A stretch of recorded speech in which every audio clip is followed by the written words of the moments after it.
Yeah కుక్షి వివరే కృత్వా స్వయం రక్షతి సర్వతః నమామి జననీం దేవీం పరాం ప్రకృతి రూపిణీం.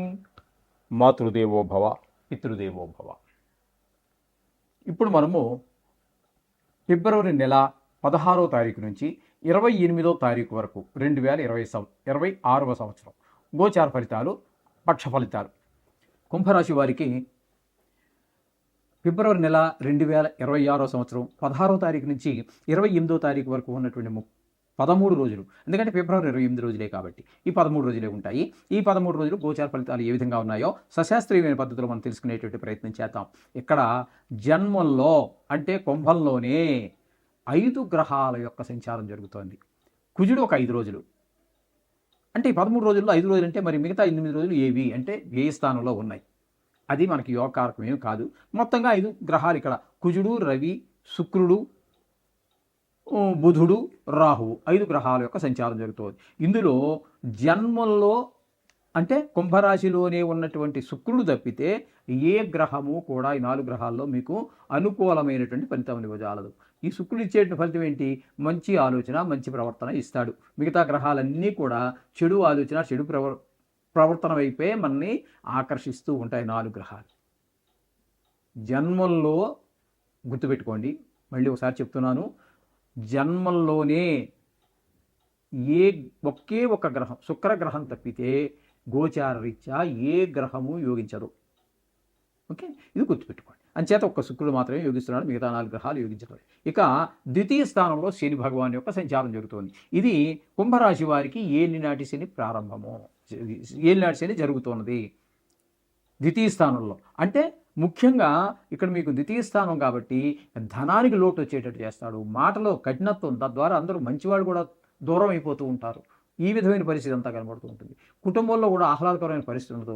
కంటికి సంబంధించినటువంటి వ్యాధులు ఎవరికైతే ఉన్నాయో వాటికి మరింత ఇబ్బంది పెట్టేటువంటి పరిస్థితి అంతా కూడా శని భగవాను ద్వితీయ స్థాన సంచారం వల్ల కలుగుతూ ఉంటుంది. అంటే ఇక్కడికి 5 గ్రహాలు మొత్తంగా, నా శుక్రుడు తప్పితే ఇక్కడ 5 గ్రహాల్లో ఒక గ్రహం తీసేయండి 4, శనితోటి 5 గ్రహాలు. అలాగే 5వ స్థానంలో గురుగ్రహ సంచారం, 5వ స్థానంలో గురుగ్రహ సంచారం సుఫలితం ఇస్తుంది. పిల్లల విషయంలో సంతానం విషయంలో చాలా చక్కటి ఫలితాలన్నీ ఉంటాయి. కొంతమందికి వివాహం కుదరటం కానీ, వివాహం అవ్వటం కానీ గోచార రీత్యా ఇదొక ప్లస్ పాయింట్, అంటే శుభ సమయంగా నిర్ణయించారు పెద్దలు. కాబట్టి పంచమ స్థానంలో కొంతమందికి అవివాహితులు వివాహం అవడానికి, వివాహం అయి ఉంటే వాళ్ళకి మంచి భార్యాభర్తల మధ్యన అన్యోన్యత ఏర్పడడానికి మంచి అవకాశం, దైవభక్తి కూడా చాలా ఎక్కువగా వస్తూ ఉంటుంది ఈ పంచమ స్థానంలో గురుగ్రహం ఉండటం వల్ల. ఈ విధమైన ఫలితాలని గురువు కలగజేస్తే సప్తమ స్థానంలో కేతుగ్రహ సంచారం జరుగుతుంది. ఈ కేతుగ్రహ సంచారం సప్తమ స్థానంలో ఉండటం వల్ల భార్యాభర్తల మధ్యన మాట పెరగటం, ఇట్లాంటి అలాగా భాగస్వామ్యంలో వ్యాపారం చేసేవారి మధ్యన కూడా అభిప్రాయ భేదాలు ఇవన్నీ మనకి గోచరిస్తూ ఉన్నాయి. అంటే మొత్తంగా వీరికి చెప్పాలంటే ఒకే ఒక్క గ్రహం యోగిస్తోందండి, అది ఒక్క శుక్రగ్రహం మాత్రమే. కాబట్టి ఇప్పటి వరకు మనం చెప్పుకున్నటువంటి అన్ని రాసుల్లో కంటే తక్కువగా, చాలా ఇబ్బందికరంగా, అంటే అనుకూలత తక్కువ ఉన్నటువంటి గ్రహాలే ఎక్కువ ఉన్నాయి. ఒకే ఒక్క శుక్రుడు తప్పితే ఎవ్వరూ యోగించటలేదు. ఒక గురువు కూడా మనం మంచిగానే చెప్పుకోవచ్చు. గురువు కూడా మనకి 13 రోజులు అనుకూలమైన ఫలితాలు ఇస్తాడు. అంచేత 2 గ్రహాలు మాత్రం మనం చెప్పుకోవచ్చు. కాబట్టి మిగతా గ్రహాలన్నీ ప్రతికూలంగా ఉన్నాయి. ఏమి కంగారు పడద్దండి, గ్రహాలన్నీ కూడా మనకి అపకారం చేయడానికి ఏమి ఉన్నాయని అనుకోవద్దండి. అవి ఉన్న స్థానాన్ని బట్టి ఉపకారం చేయగలవు, అపకారం చేయగలవు. కాబట్టి ఈ 13 రోజులు వచ్చే మళ్ళీ మారిపోతాయండి గ్రహాలు. మళ్ళీ సంక్రమణం చెంది ఈ గురు, శని, రాహుకేతువులు వదిలిపెడితే మిగతా గ్రహాలన్నీ కూడా ఇంచుమించుగా నెలకి 15 వరకు మారుతూనే ఉంటాయి. అంచేత దీని గురించి కంగారు పడాల్సినటువంటి పని. మీరు నిత్యము నవగ్రహ మంత్రాలు చదువుకోండి, సర్వశుభాలు పొందండి. శుభం. మీరు ఆ గుళ్ళకి వెళ్ళి భగవంతుడి యొక్క దర్శనం చేసుకోవడానికి కూడా ఆటంకాలు కలిగిస్తూ ఉన్నారు. అంటే కుజుడు పూర్తిగా ఈ 13 రోజులు మీకు ప్రతికూలురే, ఈ విషయాన్ని గమనించుకోవాలి. అలాగే ఈ దశమ స్థానంలో, భాగ్యస్థానంలో రవి యొక్క సంచారం 13 రోజులు జరుగుతుంది. ఆయన కూడా అనుకూలమైన ఫలితములు యువజాలుడు. శుక్రుడు ఈ 13 రోజులు, అలాగే మనకి ఇక్కడ భాగ్యస్థానంలో సంచారం చేస్తూ ఉన్నారు. ఇక్కడ భాగ్యస్థానంలో సంచారం చేసేటటువంటి రోజుల్లో మాత్రం శుక్రుడు మంచి ఫలితాలన్నీ ఇస్తూ ఉన్నారు. అలాగే మీ తండ్రి గారి ఆరోగ్యం బాగుండటం, గుళ్ళు గోపురాలు తిరగలగటం, అలాగే పిల్లల ప్రవర్తన కూడా బాగుండటం, భావాద్భావం తీసుకుంటే మనకు 9 భాగ్యస్థానమే వస్తూ ఉంటుంది. కాబట్టి అక్కడ శుక్రుడు యొక్క అనుకూలత వలన పిల్లలు చదువులో రాణించటము, వారికి ఏదైనా సంగీతంలో కానీ, సాహిత్యంలో కానీ, డ్రాయింగ్ ఇట్లా లలిత కళలో దేనిలోనైనా ప్రవేశం ఉన్నట్టయితే వారు అందులో కొంచెం రాణించడం, ఇవన్నీ కూడా మనకి కొంత ఊరటనిస్తాయి, సంతోషాన్ని కలిగిస్తూ ఉంటాయి. ఇక బుధుని కనుక మనం తీసుకున్నట్టయితే ఆయన కూడా 9వ స్థానంలో బుధుడు యోగించజాలరు.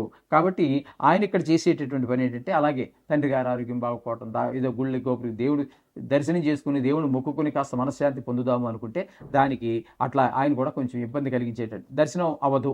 అలాగే గుళ్ళు గోపురానికి వెళ్ళడం టైంకి కలిసి రాకపోవచ్చు, లేకపోతే ఆ టైంకి ఇంకా ఇంతకంటే ముఖ్యమైనటువంటి పని ఏదో వచ్చి మీద పడడం, ఇట్లాంటి చికాకుల వల్ల ఒక దర్శనం చేసుకోలేనటువంటి పరిస్థితి. అలాగే రాహు కూడా ఇక్కడ మనకి మొత్తంగా 5 గ్రహాలు మనకి 9వ స్థానంలో ఉన్నాయి. ఇందులో మనకి యోగించేటటువంటి ఏకైక గ్రహం ఏదైనా ఉందంటే ఒక శుక్రగ్రహం ఒకటే. మిగతా 4 గ్రహాలు కూడా మనకి ఇక్కడ ఈ 9వ స్థానంలో ఉన్నటువంటి యోగించటం లేదు. అలాగే రాహు వల్ల కూడా ఇవే ఫలితాలన్నీ ఇస్తూ ఉన్నారు. ఇకపోతే దశమ స్థానంలో శని సంచారం వృత్తిపరమైనటువంటి అనేక ఆటంకాలను కలగజేస్తూ ఉంటారు. అంటే ప్రభుత్వ ఉద్యోగం కావచ్చు, ప్రైవేట్ ఉద్యోగం కావచ్చు, వ్యాపారం కావచ్చు, ప్రతి మనిషి ఏదో ఒక వృత్తి చేస్తూనే ఉంటారు కదండి. ఆ వృత్తిలో వ్యవసాయం కావచ్చు, ఏదైనా సరే అక్కడ ఆ వృత్తిలో కొన్ని ఒక్కొక్క వృత్తిలో ఒక్కొక్క రకమైనటువంటి ఇబ్బందులు ఉంటాయి. ఆ ఇబ్బందులు తప్పకుండా కలగజేస్తూ ఉంటారు. ప్రభుత్వ ఉద్యోగులు ఉన్నాడనుకోండి, అవసరం లేని అంటే తనకి దూరమైనటువంటి ప్రదేశాలకి ట్రాన్స్ఫర్ అవ్వటము, ఇట్లాంటివన్నీ ఉండే అవకాశం ఉంటుంది. అదే ప్రైవేట్ ఉద్యోగస్తులు అనుకోండి, ఉద్యోగాలు మారవలసిన అవకాశం ఉంటుంది. ఎందుకంటే ఆయన లీవ్ పెట్టేసి ఒక 3 నెలలు 4 నెలలు లీవ్ పెట్టడానికి అవకాశం ఉండదు. ప్రభుత్వ ఉద్యోగం అయితే ఉంటుంది. కాబట్టి ఈ ప్రైవేట్లో 3 నెలలు 4 నెలలు పెడితే తీసేస్తారు. కాబట్టి ఆయన ఉద్యోగం మారేటువంటి అవకాశం కూడా అక్కడ మనకి గోచరిస్తూ ఉంది. ఈ విధమైన ఫలితాలన్నీ కూడా ఇక్కడ మనకి స్పష్టంగా గోచరిస్తున్నాయి మిథున రాశి వారికి. వీరికి అనుకూలంగా ఉన్నటువంటి గ్రహం ఏది అంటే ఒక్క కేతు గ్రహము, శుక్ర గ్రహము, 2 గ్రహాలు అనుకూలత ఉన్నదండి.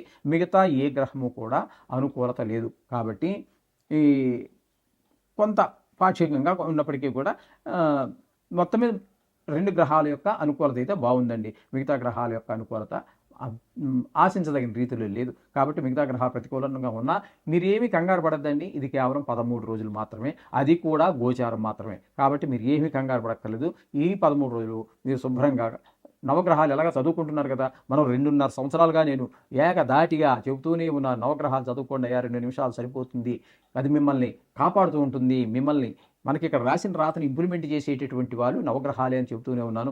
ఈసారికి ఎంత జ్ఞాపక శక్తి లేనటువంటి వారికైనా, ఎంత చదువు రాని వారికైనా కూడా వెనకాల చదువుతుంటే కూడా మీకు ఖచ్చితంగా నవగ్రహ స్తోత్రాలు వచ్చే ఉంటాయి. అవి సరిపోతాయి ఖచ్చితంగా. అవి 13 రోజులే కాబట్టి ఆ తర్వాత అంతా మళ్ళీ వచ్చే వారంలో ఎలా ఉంటుంది గ్రహచారం అనేది తర్వాత చూద్దాం. ఇప్పటి వరకు ఇది చేసుకోండి, ఈ నవగ్రహాలు చేసుకోవడం ద్వారా కొంతవరకు మనం లబ్ధి పొందేటటువంటి శుభ పరిణామాలు వచ్చేటువంటి అవకాశం ఉంది. శుభం భూయ.